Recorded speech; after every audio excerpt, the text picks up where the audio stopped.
Hola, hola, my name is Ramon, cosmetic chemist, esthetician, victim of the dreaded Neutrogena sunscreen eye burning. But low-key, I think they just dropped something that might have changed the game. This product we bought and we noticed it was new. I don't remember anyone speaking about this, but we were like, this is a Neutrogena sunscreen, but I've never heard of this yet, but it looks very promising. Summer's right around the corner. It's time to try out some new US drugstore sunscreens anyway, so I figured let's try it out and see what happens. And spoiler alert, low-key a banger. Today we're talking about the new Neutrogena Hydro Boost Hyaluronic Acid Moisturizer with Sunscreen SPF 50. So the tea on this is, yes, it's part of the Hydro Boost line. That's Neutrogena's like hyaluronic acid focus, like hydration focused line. Usually the textures in this line are very lightweight and they're less rich and they're a lot more of the gel cream texture side of things. So this is 50 mil. It retails anywhere from about $20 to $25. We bought this at Walmart, but it's also available at Target and the Neutrogena website as well, but the prices vary. But depending on where you buy it, you can probably get it for cheaper. But again, 50 mil, $20 to $25. The claims of this read, give your skin the hydration and sun protection it craves with Neutrogena's Hydro Boost Hyaluronic Acid SPF 50 Moisturizer. 2 steps in one. This gel moisturizer instantly quenches skin and shields it from harmful UVA and UVB rays. Our non-greasy, fragrance-free formula combines hydrating hyaluronic acid and broad spectrum SPF 50 Helioplex sunscreen. It's weightless, invisible on all skin tones, and leaves skin feeling soft and smooth. Everything you'd want from a daily facial moisturizer with SPF. Then some other bullet points for marketing: clinically proven to hydrate all day, ultra lightweight formula, dries quickly, leaves no cast, see radiant, healthy looking skin in just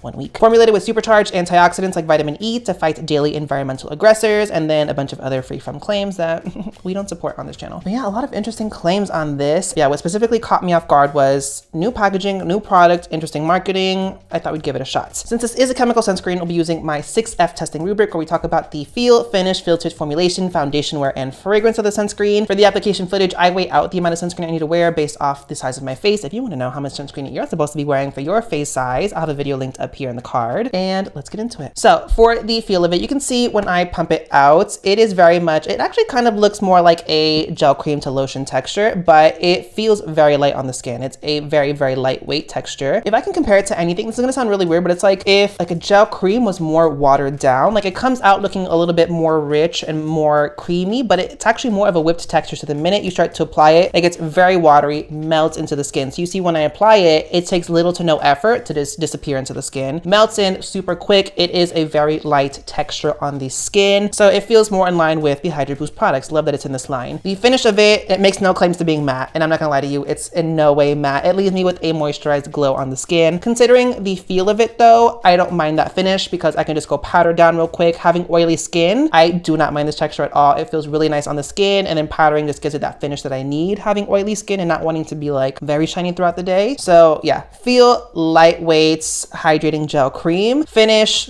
it's glowy, you're moisturized, but easy to powder down. Something worth pointing out though is they advertise this as a moisturizer with sunscreen, and it says even on the website you get the double benefits, and that even on the Neutrogena website actually their wording for this is that it's a SPF 50 moisturizer. When you see that, it is just a sunscreen. Moisturizer with SPF, SPF moisturizer, and sunscreen all exist as one item. It's really how a brand markets it and brands a product, but they all have to go through the same SPF testing to get the advertised SPF. Therefore, when you see SPF moisturizer or moisturizer with SPF, make sure you're putting on enough of that product to get the advertised SPF. For the filters of this, and this is where things get a little bit interesting, so this is a chemical sunscreen. What I've noticed is I think Neutrogena revamped their entire sunscreen range, and in that they've removed oxybenzone from their sunscreens, because I remember when I reviewed their Invisible Shield and Hydro Boost line a couple years back, those still had oxybenzone in them. But the filters for this sunscreen specifically, it's avobenzone 3%, homosalate 15%, octasalate 5%, and octocrylene 10%. And my understanding of that Helioplex complex they market is basically it's a method for them to kind of stabilize and boost UV protection so that you get that very stable broad spectrum protection. Again, it's SPF 50 and it's broad spectrum protection. But yes, oxybenzone free. And with that, to some degree, it's going to help with eye stinging, but I'll get to that in a little bit. This makes no claims about being water and sweat resistant though, so just note that. For the other formulation points, this is fragrance and essential oil free. So this is no fragrance compounds to it. This does does have denatured alcohol, aka ethanol in it though. So just do note that, but to me, we love to see that in a sunscreen, especially for oily skin. Helps things set down a little bit more nice, be a lot more elegant for oily skin. Other main formulation points, overall, a very simple formulation. As I do mention, there is vitamin E in this. There's also another ingredient in this. It's called hydroxymethoxyphenol decanone, and that is an antioxidant and a skin soother. Looking into the ingredient from the manufacturer, it does make claims around being a super topical antioxidant. It's an oil-soluble antioxidant. It is nature identical, but still synthetically produced. They say it gives potent anti-aging and anti-pollution activity thanks to its cellular antioxidant activity. It's also anti-irritant, and it's a highly potent hyaluronic acid booster in the dermis and epidermis, so aiding again further in the hydration benefits. And yeah, they make claims about it helping to repair and protect skin from short and long-term damages. It's the more potent active than tocopherol, aka vitamin E itself. The issue with this is I don't see any of the testing from the manufacturer done in vivo. It seems like it's ex vivo or in vitro. Ex vivo basically meaning that it's done on skin but not on a live person. Basically think of the way that we do it where I work. You basically take skin samples or like flesh samples from patients who get things like tummy tucks or like excess skin removed, and they basically donate that skin to science. That's how they test this. So yeah, promising claims, but the evidence isn't 100% there, but still really interesting to see. And aside from that, you also have humectants in this because it is the Hydro Boost. You have glycerin, you have some glycols up in there, and then you also have hydrolyzed hyaluronic acid, which is basically lower molecular weight hyaluronic acid for hydration benefits. So it basically focuses on hydration, but we love to see the antioxidant claims behind this, basically kind of making it an all-in-one situation. Having oily skin, this would be my all-in-one because it is moisturizing, the finish is glowy. I might put a little lightweight serum underneath this, but this would be like my product for the morning. In terms of eye stinging, as I mentioned earlier, this does not sting my eyes. I do not find that this migrates into my eye and causes me to go blind, which is like the infamous Neutrogena sunscreen curse. Like every Neutrogena sunscreen does that to everyone. And I have resilient eyes. I generally have the best of luck, and you see like when I lather sunscreen in my eyes, I go heavy. So I have definitely been a victim of that, but this, I was shocked the times I've used this. It is amazing around the eye area. It is fragrance free, which also helps as well, but it does have alcohol, and that is a pro and con for people. For example, if you have a sensitive eye area, alcohol is going to help to set more quickly, therefore you might have less of a chance of it getting into your eye. But then if you have sensitivity to the ingredient, you see? And also it is a chemical sunscreen, so you do have that issue if you are sensitive to chemical UV filters. But that being said, as I've noticed, I feel like Neutrogena's kind of overhauled their entire sunscreen line, getting rid of oxybenzone. So that can also be more of aid as opposed to a detriment. This does also have silica in it though, which I'm assuming helps a little bit more with the body, the feel of this, and maybe a little bit of shine reducing. But when it comes to white cast, as I mentioned, this is invisible. I don't see this posing any risk or any issue at all for deeper skin tone. So I'm gonna say it's gonna be deep skin friendly as well. For foundation wear, this preps the skin.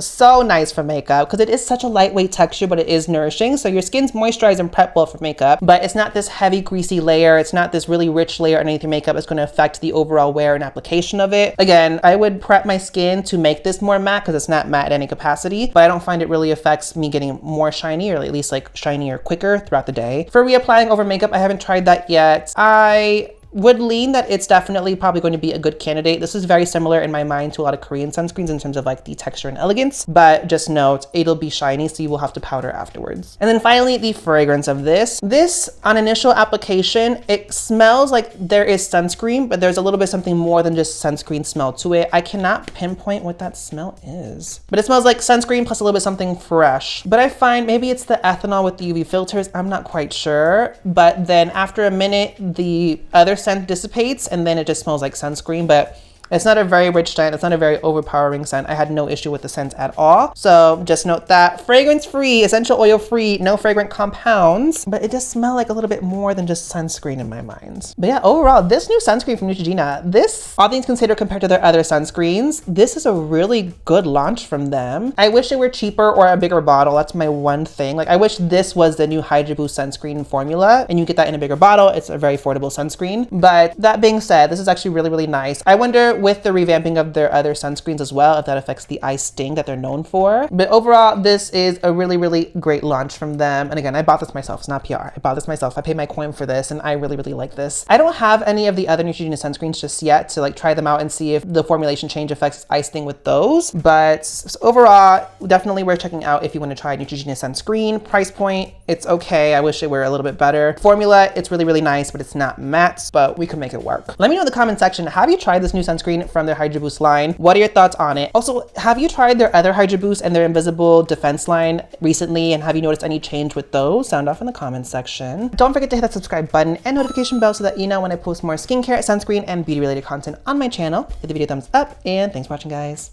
Bye.